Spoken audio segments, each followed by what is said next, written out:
برگشتن من دون دنیا که تاجیک وجود دارد تاجیک هست و اگر قانون شکنی شده از نسبت تاجیک از طرف دیگر دولت‌های دنیوی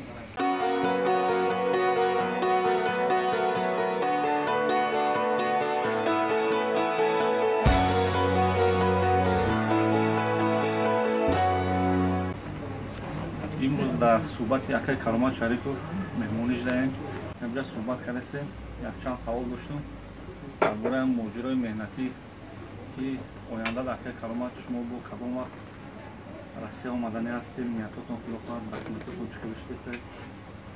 که شما ما کی پیش رو گیریم در مسکو کدام ما بازگشتی کلمات‌های به روسیه البته میشه. اساسی میکنم در توجیهستان هستم. تمام سطح دولتی، استруктурای دولتی و قانونی روسیه استعمال کرد. وقتی من گذاشتم، مکتوبی بود نسبت پرزیدنت توجیهستان. نزدیک دستگاه پرزیدنت، وزارت MVD توجیهستان، پاسپورت نویزی سوری توجیهستان، وزارت کره خارجی توجیهستان. همه اینا با دست ما رسید. لیکن در این روزا پورا معلوم میشود نیست استруктурای دولتی جوابی پورا با ما کرد که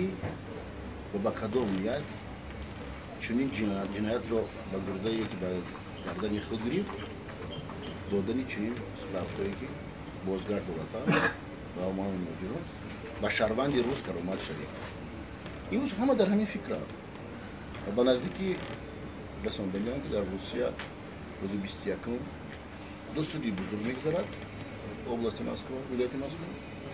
این هم دیده برآمدن که از نداشتن اساس نسبت فرستادن کرامت شریف و از شهروندی خارج نمیدونید چون که امضای پوتین نیست در روسیه است قانونی که فقط با امضای پرزیدنت و سال 93 ما شهروند روسیه بودیم حالا سال 89 حساب کرده دادن پاسپورت دیگر از اینکه یک کمی نوبتی با در تاجیکستان کنستیتوسیونی سودی کنستیتوسیونی تاجیکستان از طرف ما طلب کرد که پیشنهاد نمودن از طرف ما جوابی درست ندادن به همه سوالای ما بودن که سبب دارد از کجا پیدا شد کیا امضا کردن کیا بردن کیا گفتن که شهروند تاجیکستان است هم وزارت داخلی است هم وزارت خارجی است و در خود سودی کنستیتوسیون تاجیکستان اشتراک میکند از OBSE از طرف سفارت روسیه از طرف سفارت آمریکا و نماینده اون اشتراک میکند این یکمین مراتب در تاریخ تاجیک میگذرد و باوری کامل دارم که روزهای کوتاه مانده است برگشتن من با اون سببی که من بسیار مانده شدگم و خواهش در روسیه زندگی کردن میخوام این نیست برگشتن من دون دنیا که تاجیک وجود دارد تاجیک هست و اگر قانون شکنی شده از نسبت تاجیک از طرف دیگر دولت‌های دنیوی کنونسی اروپایی امروز دیده بروز که متی 8 پورا بیرون کرده شد هم از طرف روسیه هم از طرف تاجیکستان برای من موفقیت رو برای شما میخوام شما از روسیه بودید یک بلوگری از رو خوبترین بودید سر بچه‌های تاجیک شما بودید بسیار پیش از این هم داشتید دیگر رو محکم کرده شد از طرف بلوگرای این دوزه و دیسی انسانی شما لیکن در راه افتاده نشدید پیش رفت ایستادید و سفرهای شما در پیش با سمرقند است راه شده شدگی است آمدن ما پای قدم خوب که امروز ازبکستان به تاجیکستان آمد سبب دارد که پرزیدنت ازبکستان دید که در تاجیکستان از 8 میلیون 5 میلیونی وای ازبک دارد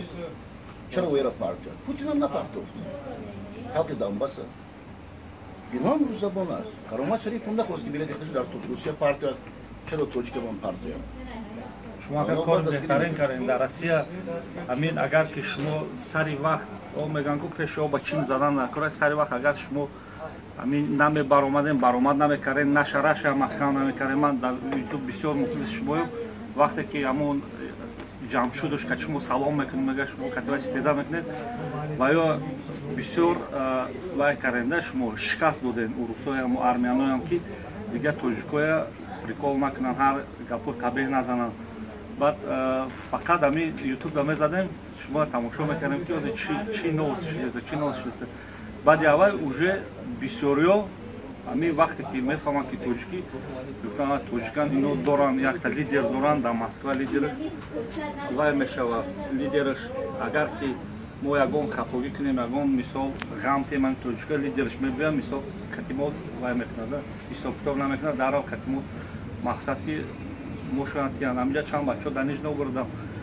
пулошон гирифтагӣ набуданд баъд манам файрод кардам ака агар ки имконият дошта бошед ҳамин биё ҳамин ёрдам кӣ ман гуфтам гап нест шумо гуфтам акай Каромат Шарипов занг занем ама акай Каромат Шарипов ба телефон чен метавонистаи шумо да мисол дастгирӣ мекунад ёрдам мекунад хай ба фикрам ба шумо да занг задан бо ман дам занг задан ки аму акай Каромат Шарипов мо да дастгирӣ кард раҳмат акай фахриддин ки шумо мисол ҳамин совет додем ки акай Каромат Шарипов мо пешниҳод кунем чанд корои мо да ёрдам кунад хай акай Каромат раҳмат барои вохӯриётон як чиро илова карданам ки рӯзо вақте телефонҳо садо аз Россия мебарояд ҳамон аҳволи пешинав бадтар шуд ҳамон гиреву нолае ки буданд кам шуда як бора зиёд шуд ҳамон бозорҳои Люблино дигар ҳастанд бозорҳое ки ҳастанд ҳамон миллат ба пастӣ бурда расонда аз тарафи шахсоне ки ҷиноят ба миллати тоҷикӣ ба наздики якта видеои калон мебарояд бо ном Шакал Баён ин Шакал хеле олимов аст ки аз айни писарбача аст ки дар он ҷо бинед ин видео навори инҳо аст ва чӣ коро мекунад ва имрӯз бинед ки чи аст аз рӯи маводи муаддир мехоҳад ки обрӯ пайдо кунад дар байни обратив пагодах мегӯям расӣ бо ҳисоби онҳо зиндагии худашро пеш мебарад миллати тоҷикро фурӯхтанад ино навбасте ки ман дар тоҷикистон ҳастам ҳамаи хабарҳо ҳастанд ино ҳама ҷамъ мешавад ва ҳар як аризае ки аз русия ба мо омода истост имрӯз қисми интернети қатӣ ҳама ино сарҷамъ шуда ба сафири русия ба тоҷикистон супурда мешавад мо фикр накунам ки дар он ҷо мисол ба фузду прокурор месупорем ҳама ин қашоқиҳое ки ҳаст дигар аст тоҷик бояд донад ки навобаста дар ҷои аз Каромат Шарипов дар фикри он аст ман шумо ро муваффақият мехоҳам зиндагии шумо Панои худо бошад.